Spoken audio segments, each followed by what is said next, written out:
Kami mengucapkan selamat bertemu kembali kepada kita semua yang sudah bergabung dengan kami Jemaat Fisdak dalam pembahasan Sekolah Sahabat Kita pada saat ini. Waktu sore di New Jersey dan waktu pagi di Indonesia dan waktu sore waktu di Seattle dan California. Senang sekali kita dapat bertemu lagi untuk membahas akan firman Tuhan. Baiklah, kita akan segera mulaikan acara kita. Kita akan mendengarkan lagu terlebih dahulu dan saya akan pimpin kita di dalam doa. Silakan, Dek.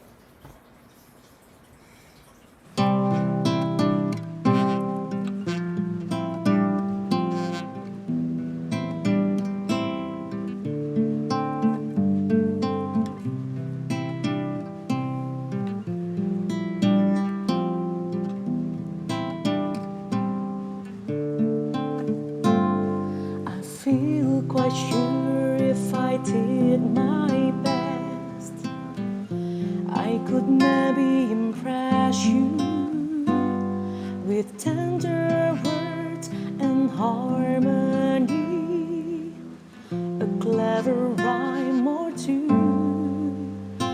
But if all I've done in the time we've shared is turn your eyes on me, then I failed at what I've been called to do.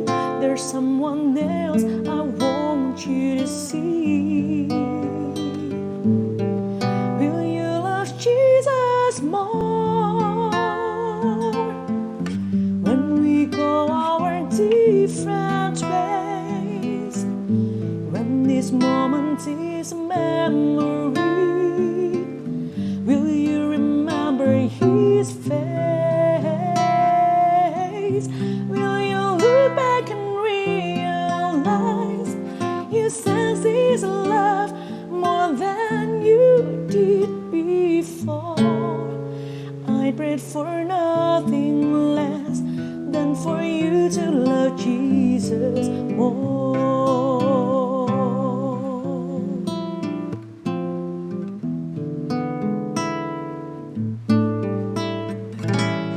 I'd like to keep these memories in frames of gold and silver, and reminisce a year from now about the smiles we've shared. But above all else, I hope you will come to know the Father's love. When you see the Lord face to face, you'll hear Him say, well done. Will you love Jesus more when we go our different ways?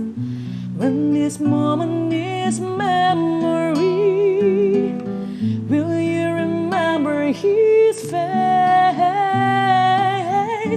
Will you look back and realize you sense His love more than you did before? I prayed for nothing less than for you to love Jesus more. Will you love Jesus more when we go our different ways? When this moment is memory, will you remember His face? Will you look back and realize you sense His love more than you did before? I prayed for nothing less than for you to love Jesus more. I prayed for nothing less than for you to love Jesus more.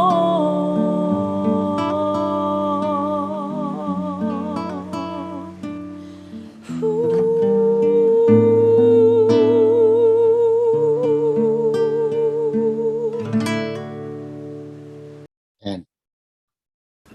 Amin. Terima kasih untuk lagu yang mengingatkan kita untuk selalu mencintai Yesus. Baiklah, mari kita satu dalam doa. Tuhan Allah Bapa kami dalam kerajaan surga yang kami sembah siang dan malam, kami mengucap syukur kepadamu di mana Engkau sudah memimpin kami, sehingga kami sudah tiba lagi pada saat ini untuk siap mempelajari akan firman-Mu. Firman-Mu yang akan dibentangkan melalui pendeta Kesaulia yang merupakan sekolah sahabat pada saat ini, pelajar sekolah sahabat. Biarlah Tuhan pelajaran ini dapat kami dengar dan dapat kami hidupkan dalam kehidupan kami sehari-hari. Roh Suci menjadi bagian kami dimanapun kami berada, yang ada di Zoom maupun di live streaming, sehingga kami dapat mendengarkan dengan baik dan kami dapat hidupkan dalam kehidupan kami sambil kami menunggu akan kedatangan-Mu. Roh Suci menaungi hati dan pikiran pendeta Saulia, sehingga Tuhan apa yang dia sudah siapkan dan dia pelajari, dia dapat bagikan kepada kami dan kami dapat berdiskusi atau mendengarkan dengan baik, namamu dipuji dan dibesarkan. Terima kasih Tuhan, dimanapun kami berada yang dapat mendengarkan acara ini, biarlah kami selalu disatukan dengan kasih yang hanya berasal padamu.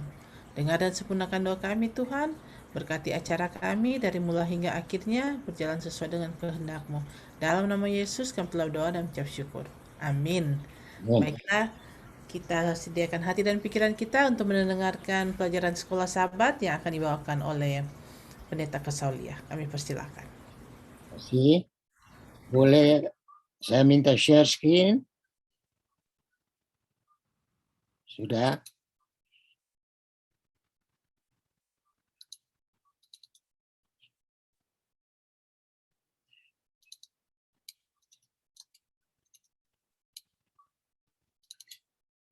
Boleh kelihatan, Dede?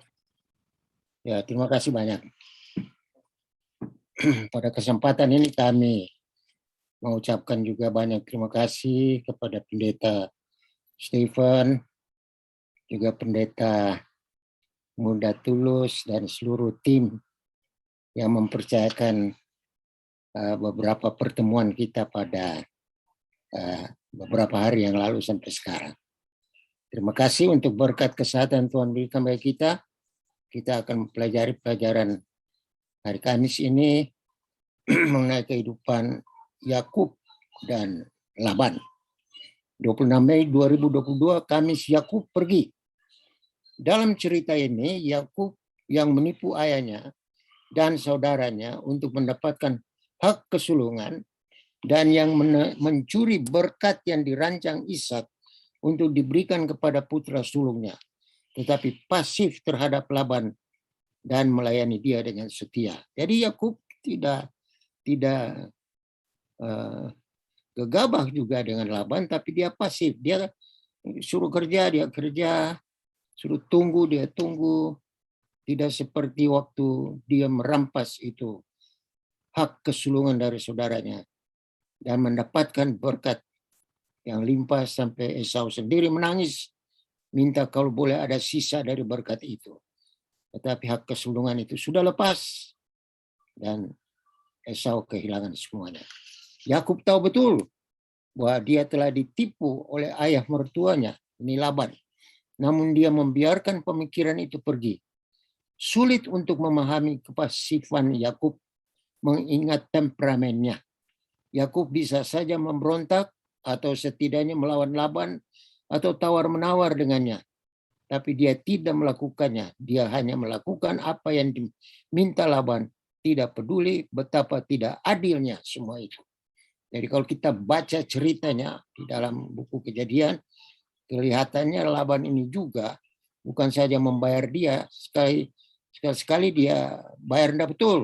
Ada yang bayar sesuai dengan janji, yang berikut bayar kurang. Jadi tidak jujur juga Laban.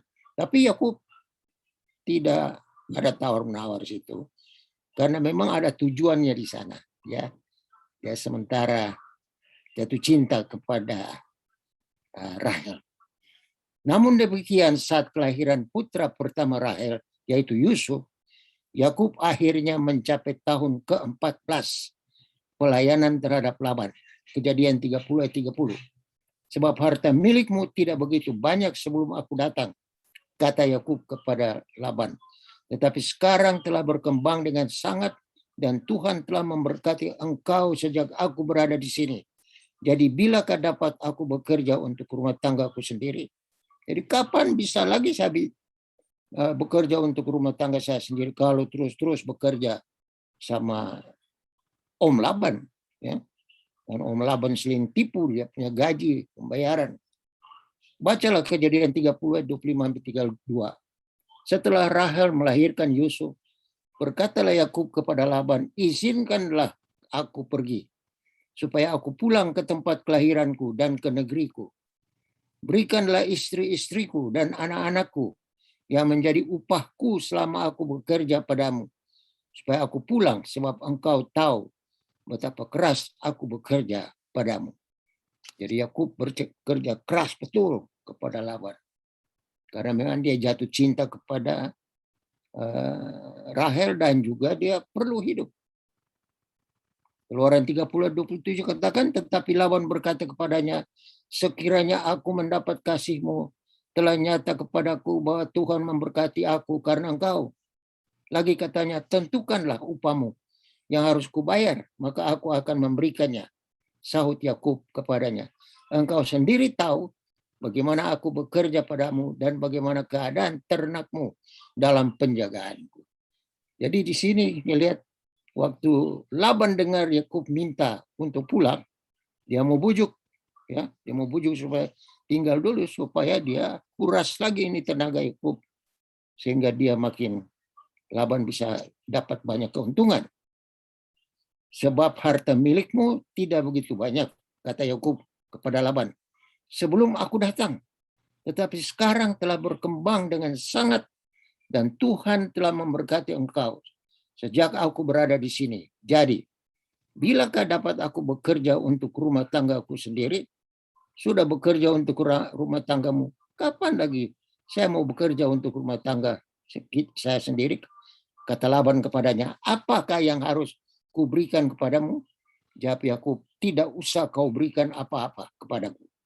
Aku mau lagi menggembalakan kambing dombamu dan menjaganya asal engkau mengizinkan hal ini kepadaku.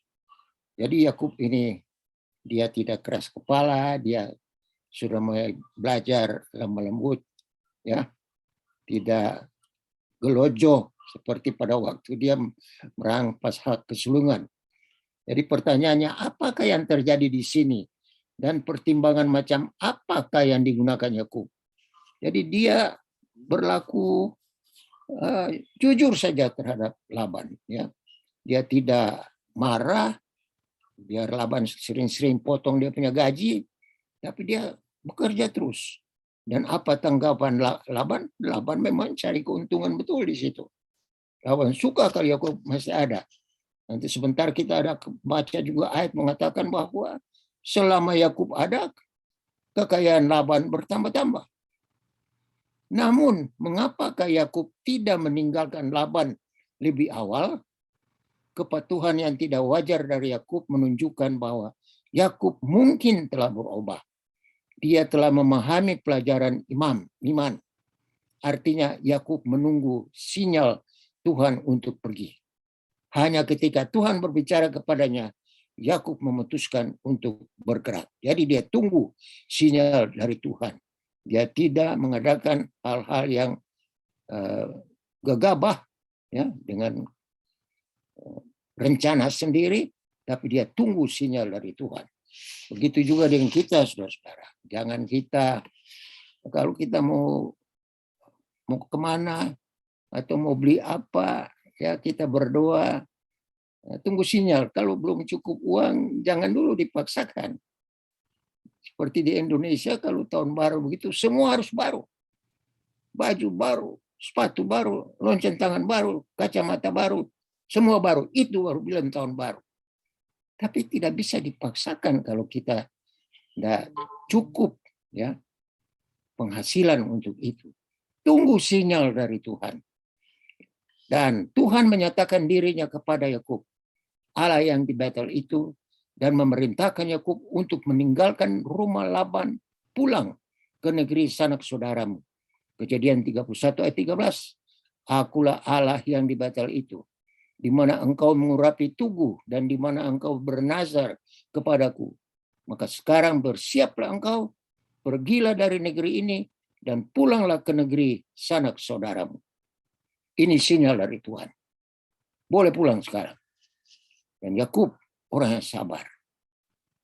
Saya dan saudara juga harus sabar. Jangan paksakan kehendak kita. Jangan paksakan kemauan kita kepada keluarga, kepada orang lain, mungkin juga kepada jemaat.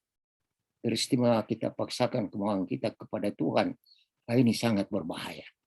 Biarlah Tuhan tunjuk signal, kasih tanda, ya, apakah melalui mimpi atau peristiwa-peristiwa yang menunjukkan Tuhan sudah restui rencana kita. Dengan kata-kata yang sama yang Tuhan gunakan untuk memanggil Abram untuk meninggalkan sanak saudaramu, Kejadian 12 ayat 1, berfirmanlah Tuhan kepada Abram, pergilah dari negerimu dan dari sanak saudaramu dan dari rumah bapamu ini ke negeri yang akan kutunjukkan kepadamu. Ini kalimat pergilah digunakan juga Tuhan kepada Abraham dan juga kepada Yakub. Jangan lupa di buku Wahyu juga ada kata pergilah. Pergi di sini artinya keluarlah. Dari mana? Dari Babylon. Kita sudah pelajari itu, ya. Dan Tuhan atur semua rencana kita. Ada baiknya semua rencana kita serahkan pada Tuhan. Jangan kita mendahului Tuhan. Biarlah Tuhan yang mengatur semuanya. Dalam permintaan doa kita jangan kita paksakan kehendak kita. Biarlah kehendak Tuhan yang jadi. Selalu kita berdoa begitu. Dan tunggu, kalau belum dijawab, jangan dipaksakan. Tuhan sekali kelak akan menjawab yang terbaik untuk kita. Apa yang membantunya melihat bahwa sudah waktunya untuk pergi adalah sikap putra Laban dan Laban sendiri. Jadi Yakub lihat ini, anak-anak Laban sudah mulai bersikap lain. Begitu juga Laban sendiri. Kedengaranlah kepada Yakub, anak-anak Laban berkata demikian. Yakub telah mengambil segala harta milik ayah kita. Dan dari harta itulah ia membangun segala kekayaannya. Lagi kelihatan kepada Yakub dari muka Laban bahwa Laban tidak lagi seperti yang sudah-sudah kepadanya. Dulu waktu mulai datang manis-manis Laban, tapi ketika sudah banyak harta yang bertambah, baik Laban maupun Yakub, anak-anak Laban juga berkata kepada bapak mereka bahwa dia sekarang sementara membangun segala kekayaannya. Luar biasa. Ada tantangan. Mana Yakub bisa lari, tinggalkan. Tapi dia tunggu Tuhan. Sebenarnya Yakub sudah lama meninggalkan kaum keluarganya untuk yang licik ini, kalau saja bukan karena takutnya kepada Esau.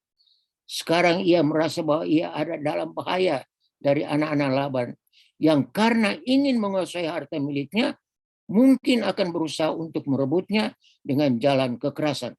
Katanya Ellen G. White dalam Alpha dan Omega jilid 1 halaman 222.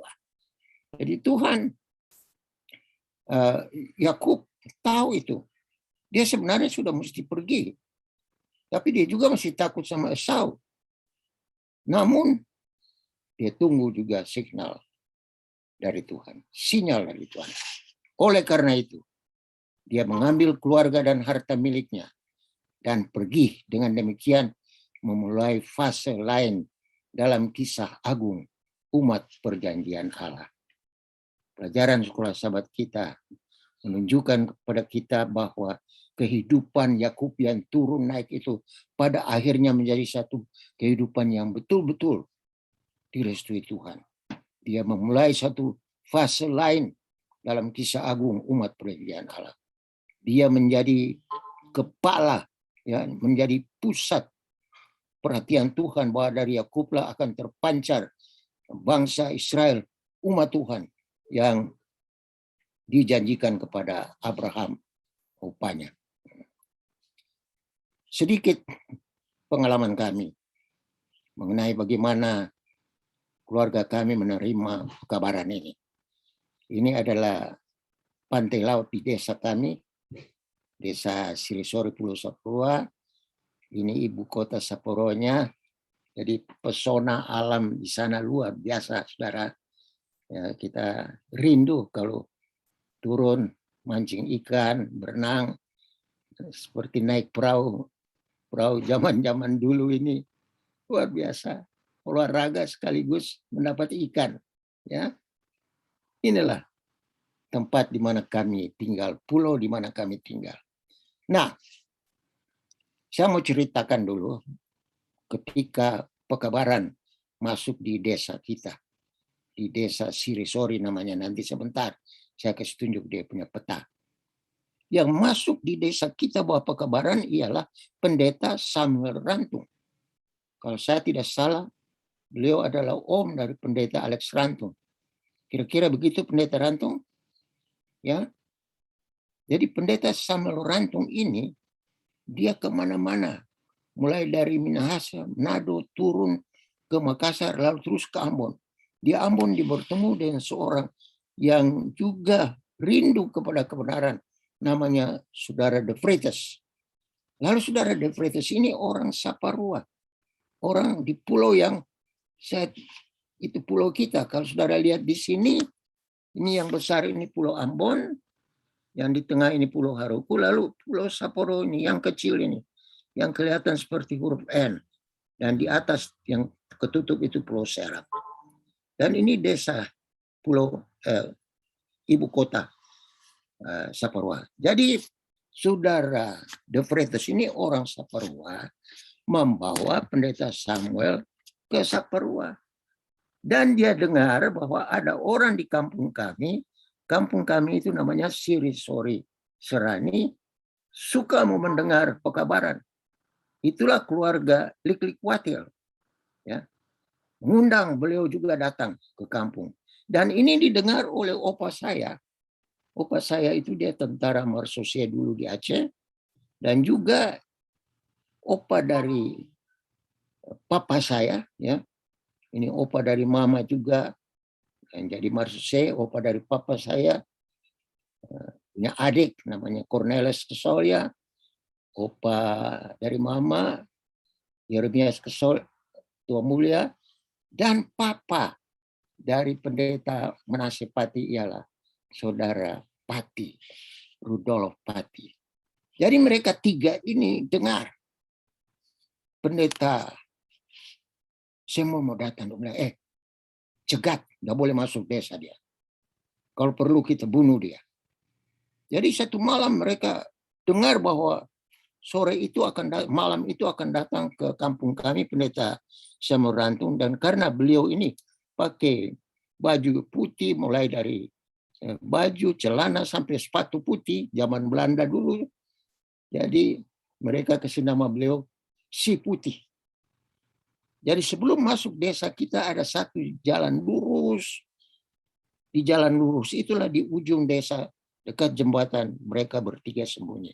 Sudah dengan parang untuk membunuh Pendeta Samuel Rantung. Bulan terang, lalu mereka lihat, Si Putih sudah datang. Mereka langsung bersembunyi, tunggu lebih 1 jam, udah lewat nih Pendeta Rantung.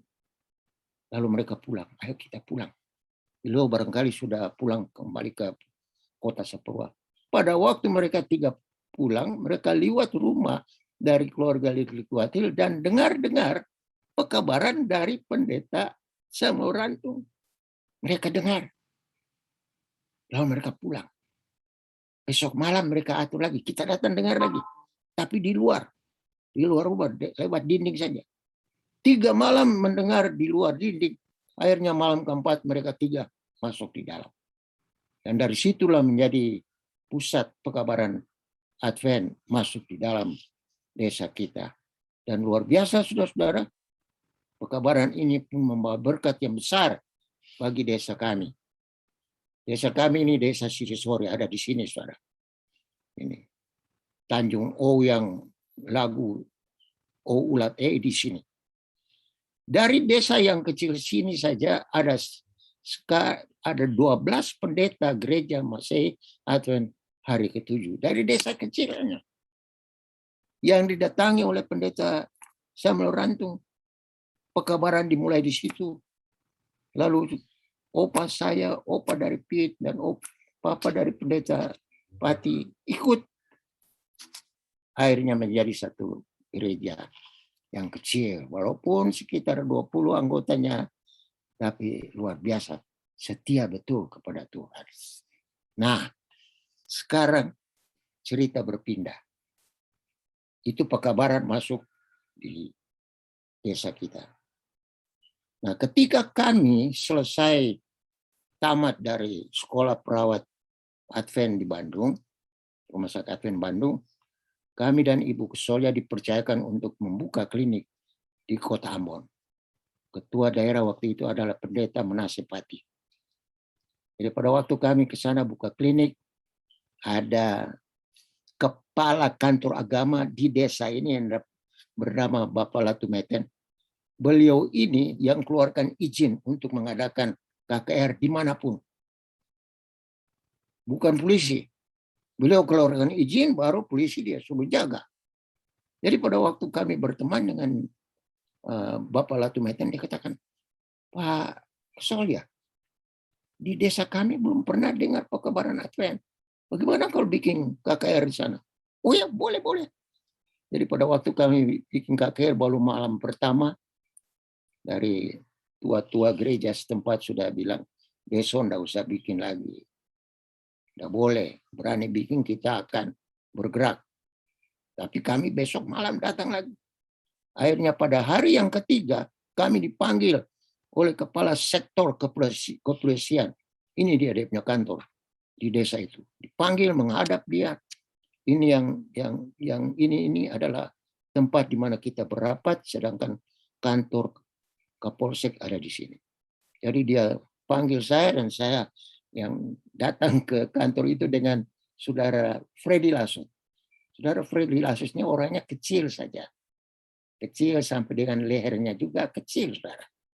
Jadi kami dipanggil masuk, lalu tanya, bagaimana bapak-bapak? Ini bapak-bapak dari gereja Protestan tidak mau saudara bikin ceramah di sini. Mesti berhenti. Saya bilang, tidak bisa Pak. Kalau bapak mau, bilang pendeta Bapak Latumeten untuk batalkan surat itu. Tapi kami tidak bisa batalkan. Akhirnya sementara kami duduk, saudara, kami lihat 12 orang, badan besar, pakai pakaian hitam, turun dari gunung, masuk ke kantor polisi. Muka kuda semua, saudara. Tidak ada senyuman. Sampai di dalam kami duduk. Lalu kepala polisi bilang, nah ini bapak-bapak dari gereja Protestan sudah ada. Gimana Pak? Lalu kepala ketuanya itu katakan begini Pak, supaya jadi enak dan baik, ini malam tidak usah lagi KKR. Saya bilang tidak bisa Pak. Ini izin dari Bapak Latumeten. Bapak saja atur dengan Bapak Latumeten. Kalau Bapak Latumeten bilang berhenti, kita berhenti. Oh, tidak bisa. Berani Bapak bikin sebentar, nanti dilihat. Jadi pada waktu dia katakan begitu, saudara, satu Bapak berdiri dari ujung ruangan itu. Dia berdiri dengan cepat, dia lari menghadap saya dan dia pukul, saudara. Waktu dia pukul, saya tunduk, salah. Jadi karena dia kencang dia punya lari, sudah di jendela dia. Nah kami waktu di Bandung dulu ada belajar sedikit jiu-jitsu. Jiu-jitsu ini enggak usah pukul orang, nanti orang pukul kita, baru kita ambil. Jadi pada waktu dia lari, dia pukul saya tunduk, dia sudah menuju ke jendela. Saya bilang paling gampang sekali, angkat dari celana saja, banting dia keluar dari jendela. Namun dalam waktu yang begitu singkat, saya berpikir, aduh bagaimana kata orang di sini, bagaimana malaikat-malaikat sudah malu, Roh Kudus bilang apa? Akhirnya saya tidak jadi begini. Saya lihat ke belakang mereka sudah ramas leher dari saudara Langsung. Dengan satu tangan saja, hampir ketemu jari mereka. Karena saudara Langsung kecil saya dia.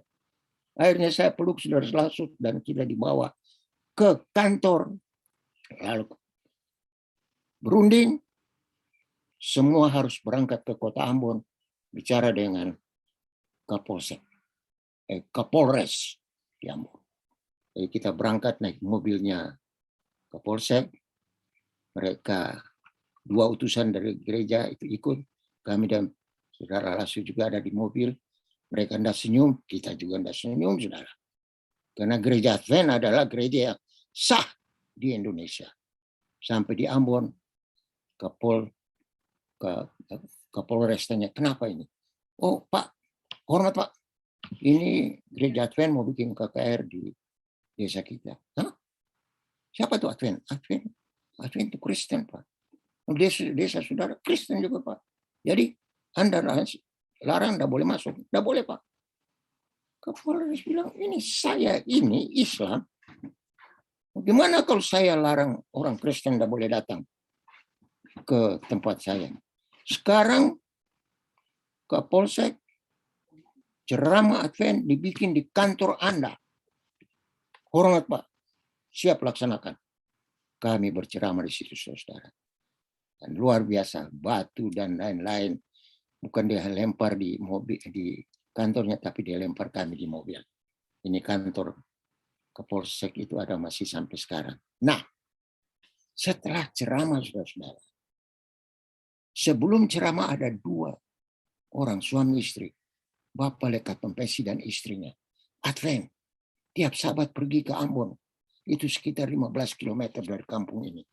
Pergi ke Ambon untuk berbakti.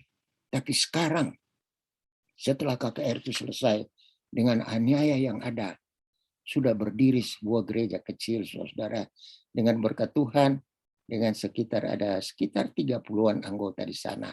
Saat ini yang dulu hanya suami istri, dengan adanya aniaya itu, berdirilah gereja Advent ini. Kalau dia punya cerita belum habis, saudara. Sementara kami ada di klinik di Ambon, saya lihat bapak yang pukul saya ini, yang badan besar ini, ada mondar-mandir di jalan. Dia mau masuk, tapi dia mondar. Saya kenal dia karena Pak, ada perlu saya. Iya, mari, masuk Pak. Sampai masuk dia bilang, Pak, tolong ampuni saya. Kenapa Pak? Saya itu yang mau pukul. Bapak, saya bilang memang betul. Sebenarnya Bapak enggak usah pukul. Kami kan datang belajar firman. Bapak tahu. Yang saya tahu saya mesti. Jadi bagaimana? Aduh, Bapak, tolong doakanlah. Ada 4 anak dari 4 orang yang datang buat bikin rusuh itu. 4 anak mereka sudah meninggal dunia. Kenapa? Iya, kami sendiri tidak tahu sakit apa. Dan sekarang anak saya sementara panas, Pak. Tolong didoakan. Ampuni saya. Dia bilang, aduh, Bapak tidak punya salah apa-apa. Bapak cuma tidak mengerti saja maksud kita.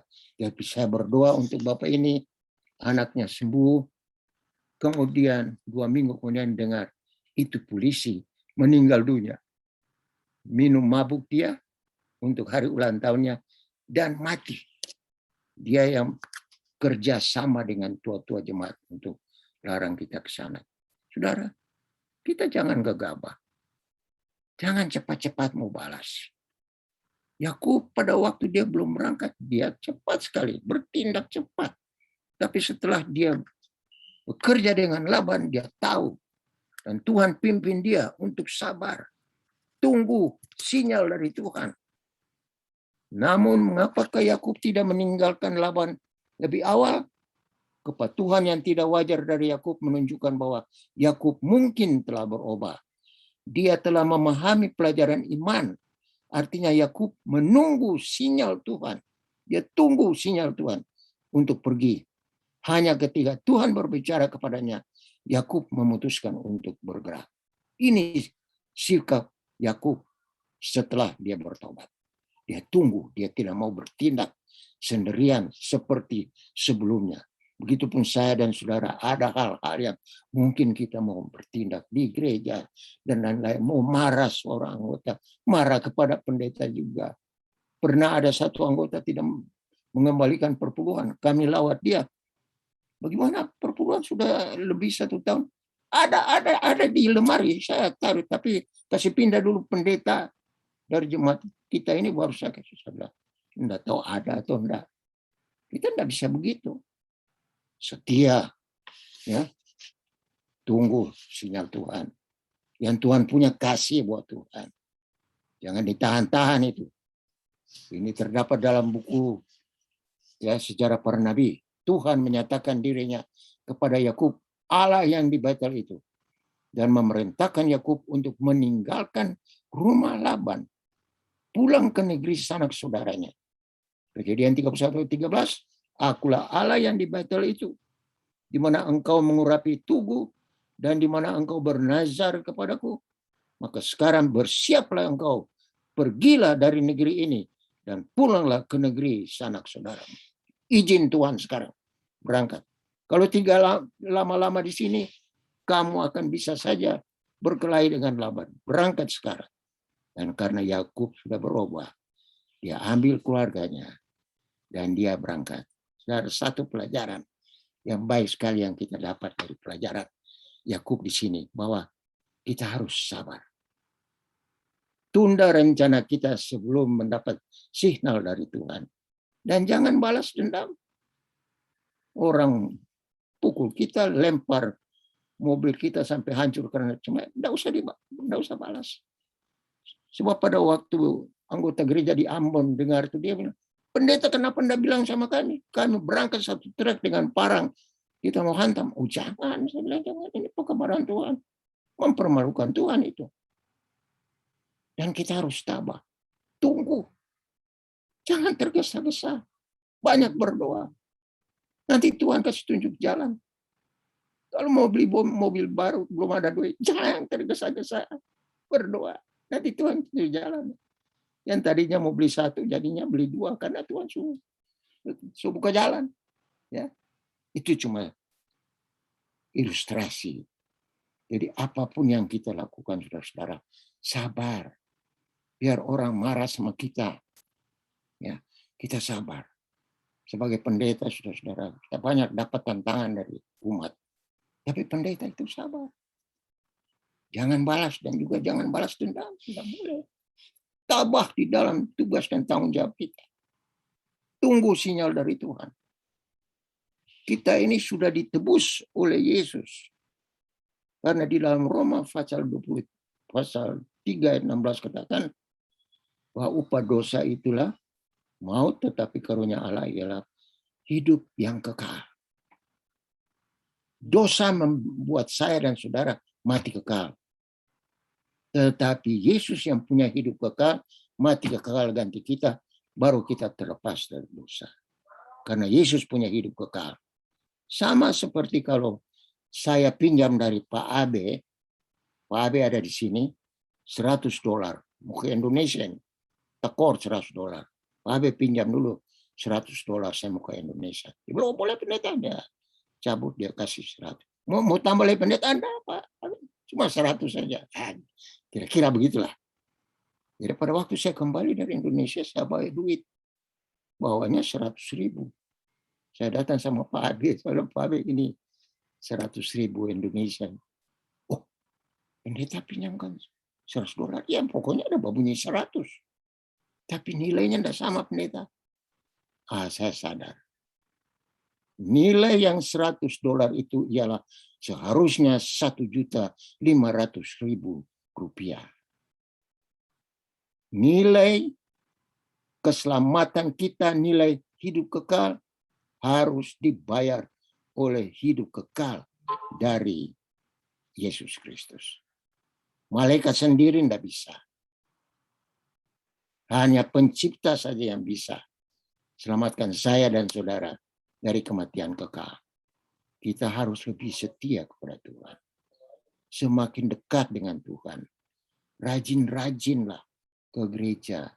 Kalau ada apa-apa, jangan lari dari gereja.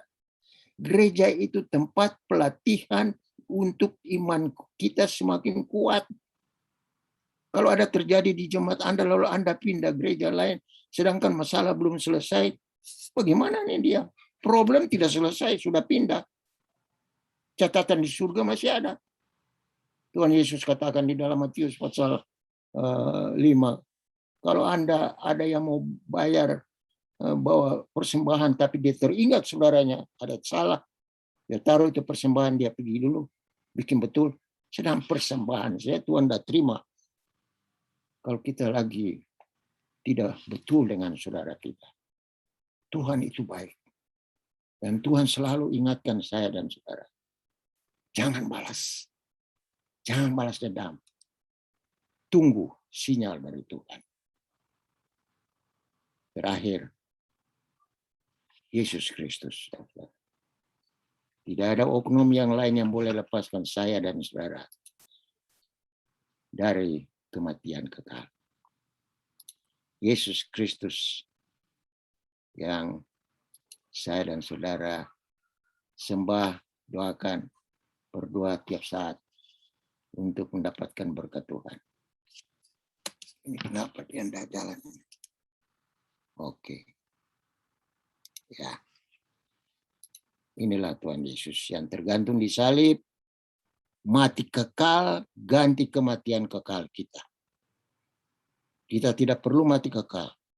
Kita mati biasa yang Yesus katakan tidur. Waktu kedatangan kedua kali kita akan bangkit. Tapi kalau mati kekal ialah pada waktu kedatangan yang ketiga, api dari surga bakar, tidak bangkit-bangkit lagi. Jadi kita harus berterima kasih. Jangan anggap enteng pengorbanan Tuhan Yesus. Hiduplah sebagaimana apa yang Tuhan mau kita hidupi. Sabar.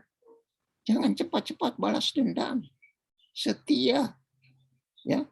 Rasul Paul katakan dalam pertama Korintus 2 ayat 2, sebab aku telah memutuskan untuk tidak mengetahui apa-apa di antara kamu selain Yesus Kristus, yaitu Dia yang disalibkan. Rasul Paul tidak mau tahu apa-apa.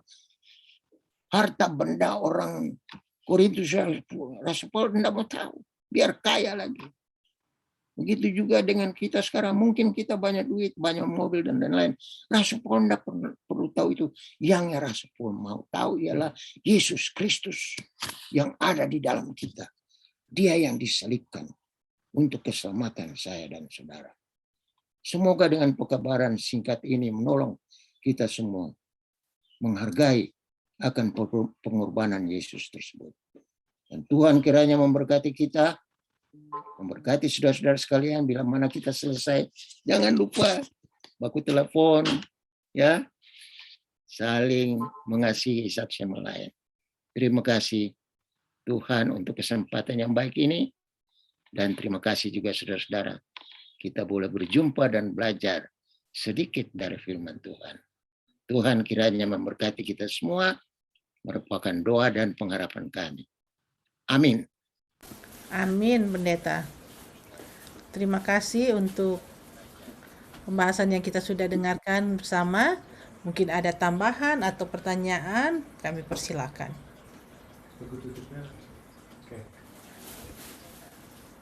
Ada yang mau bertanya mungkin atau tambahan dari Zoom?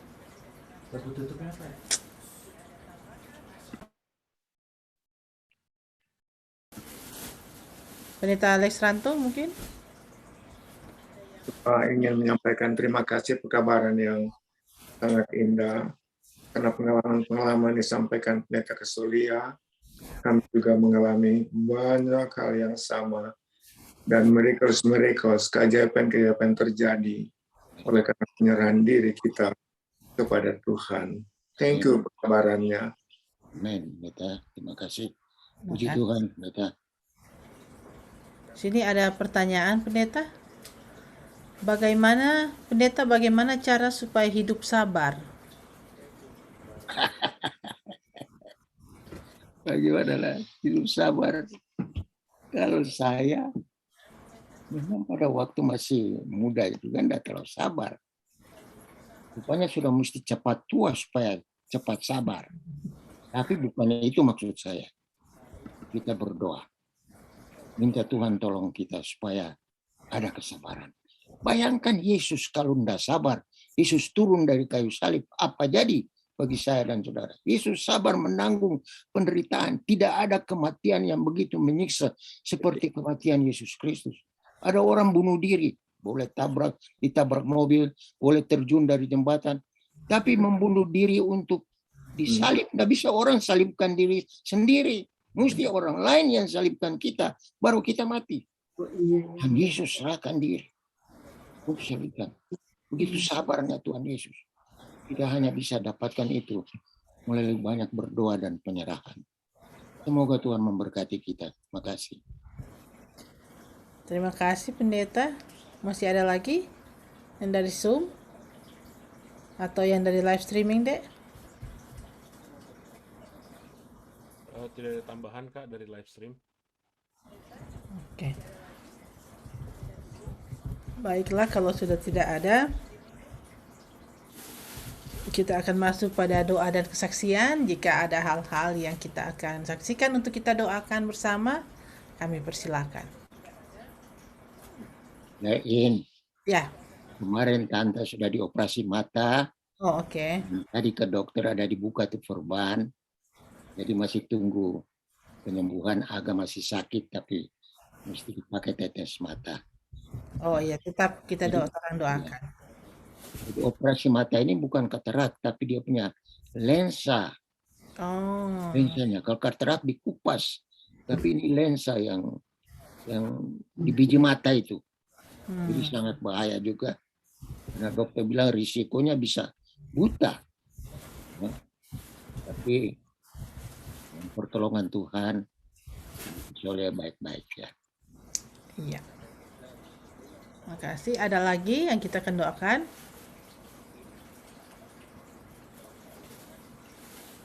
Mungkin dari live streaming, Dek. Ada permintaan doa untuk anak dari Tante Nisha Dumas yang akan berangkat ke Manado dari Batam untuk mengikuti ujian masuk Unsrat.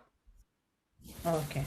Ini tolong didoakan. Anak dari Ibu Nisha, lalu silent request dari Tante Tina, Tante Omi, keluarga laki senior, Kak.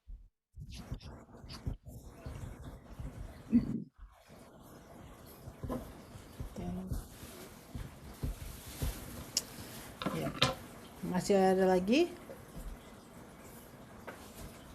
Baiklah, kalau sudah tidak ada, mari kita satu di dalam doa. Tuhan Allah Bapa kami yang ada dalam kerajaan surga, yang kami sembah siang dan malam, kami mengucap syukur kepadamu di mana Engkau selalu memimpin kami.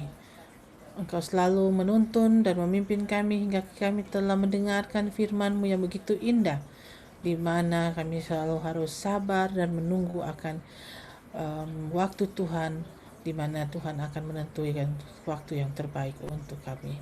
Biarlah Tuhan, Engkau berikan kepada kami masing-masing kesabaran yang hanya berasal daripada-Mu, sehingga Tuhan dalam melalui hidup kami ini atau kami menjalani akan kehidupan kami di dunia ini, kami begitu sabar dan kami dapat mencerminkan kehidupan-Mu dalam kehidupan kami. Pada saat ini Tuhan, kami berdoa untuk orang-orang tua kami yang berada atau mengikuti akan acara kami ini yang kami bisa sebutkan. Pendeta Alex Rantung, Engkau selalu pimpin dia, menyertai dia Tuhan, memberikan kesehatan, kekuatan dari surga bersama Ibu Pendeta Rantung, sehingga Tuhan dengan kekuatan dan kesehatan yang Kau selalu berikan kepada mereka, mereka juga dapat kembalikan untuk kepujian nama-Mu. Begitu juga Tuhan, Pendeta Kesaulia yang sudah membawakan pelajaran kami pada saat ini, di mana merupakan pelajaran sekolah Sabat dan yang ditambahkan dengan kesaksian yang menguatkan iman percaya kami Tuhan untuk selalu mempercayai Engkau di dalam kehidupan kami. Begitu juga kami berdoa untuk Ibu Pendeta Kesaulia Tuhan dalam operasi mata yang sudah dilakukan.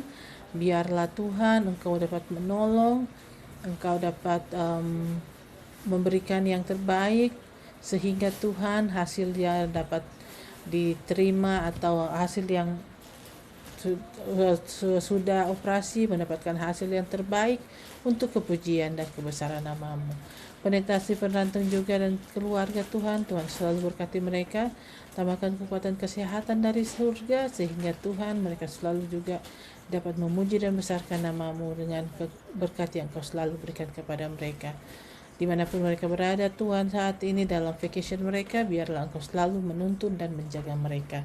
Mereka dapat menikmati vacation dan kembali dengan penuh sukacita untuk kepujian nama-Mu saja. Saat ini juga Tuhan kami berdoa juga untuk orang-orang tua yang lain atau tante-tante dan om-om yang saat ini bersama-sama dengan kami di Zoom yang kami tidak sempat sebutkan satu persatu. Biarlah Tuhan dalam kerinduan kami masing-masing untuk selalu mempelajari akan firman-Mu. Biarlah Engkau tambahkan iman percaya kami semua yang ada di Zoom maupun yang ada di live streaming, sehingga Tuhan kami selalu mempercayai Engkau dalam kehidupan kami dan kami hanya bergantung kepadamu saja untuk suatu berkat-berkat yang Engkau selalu berikan kepada kami. Kami berdoa juga Tuhan untuk silent request yang sudah diberikan, yang diajukan oleh Tante Omi, Tante Omi Asa, Tante Oma Opa Lalaki, Tante Tina. Biarlah Tuhan permohonan yang mereka sudah bawakan kepadamu Tuhan, biarlah Engkau dengar sesuai dengan kehendak-Mu. Apapun yang menjadi pergumulan mereka Tuhan, Engkau selalu campur tangan dan memberikan jawaban yang terbaik yang Kau dapat berikan kepada mereka. Begitu juga kepada kami semua Tuhan, dalam pergumulan kehidupan kami sehari-hari dalam dunia ini Tuhan, Engkau selalu campur tangan, Engkau berikan yang terbaik dalam kehidupan kami. Engkau berikan yang kekuatan, kesehatan dari surga. Engkau berikan kepada kami selalu Tuhan roh untuk selalu mempercayai Engkau, dan kami selalu menggantungkan kehidupan kami ke dalam tangan-Mu. Saat ini juga Tuhan kami mau berdoa Tuhan untuk Ibu Nisha Dumas yang mendoakan anaknya yang akan mengadakan perjalanan ke Manado Tuhan untuk mengikuti ujian di Unsrat. Biarlah Tuhan perjalanannya dapat tiba dengan selamat, dan dia juga Tuhan dapat mengikuti ujian itu, dan hasil yang akan dia dapatkan Tuhan hanya berasal daripadamu, dapat memuaskan dia Tuhan dan menyenangkan hatinya maupun keluarga, terlebih hati Tuhan. Biarlah apa yang dia cita-citakan Tuhan menjadi cita-citamu juga. Berkati dia dalam anaknya tante ini Tuhan, dalam pendidikannya Tuhan campur tangan agar sesuai dapat jadi untuk kepujian nama-Mu saja.